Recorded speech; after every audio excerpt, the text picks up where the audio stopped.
Viral, video orang bersihkan jeroan hewan kurban pakai mesin cuci. Banyak aksi tak biasa yang mewarnai Idul Adha tahun ini.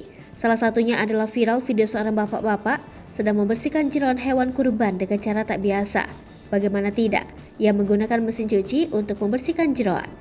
Video itu diunggah oleh akun TikTok @make.24j pada Senin 11 Juli 2022. Video tersebut memperlihatkan seseorang sedang memasukkan sebaskom jeroan ke dalam mesin cuci. Kemudian ia mencampurnya dengan beberapa tetes cairan berwarna putih.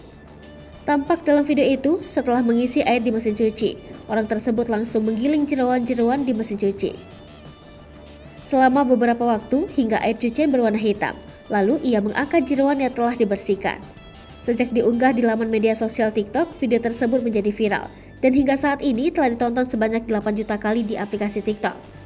Berdasarkan keterangan si pengunggah, ia sudah melakukan cara ini setiap tahun saat Idul Adha. Menurutnya, cara ini mudah dan praktis dalam membersihkan jeroan hewan kurban. Cara tak biasa yang ia lakukan ini mengundang beragam reaksi dari warganet.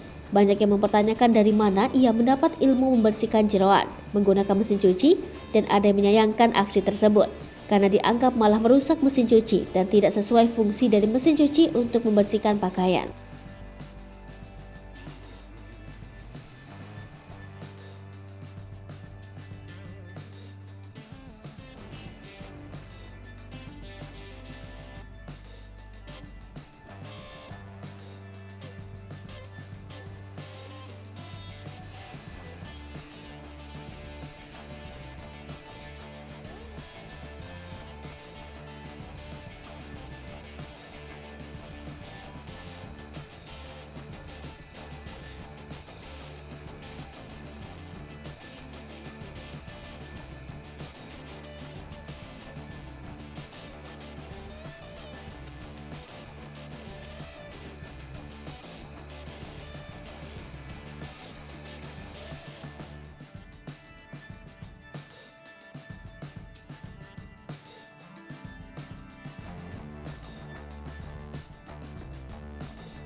Hai pemirsa Sri Popo TV, jangan lupa komen, like, dan subscribe, serta tonton terus berita-berita terupdate lainnya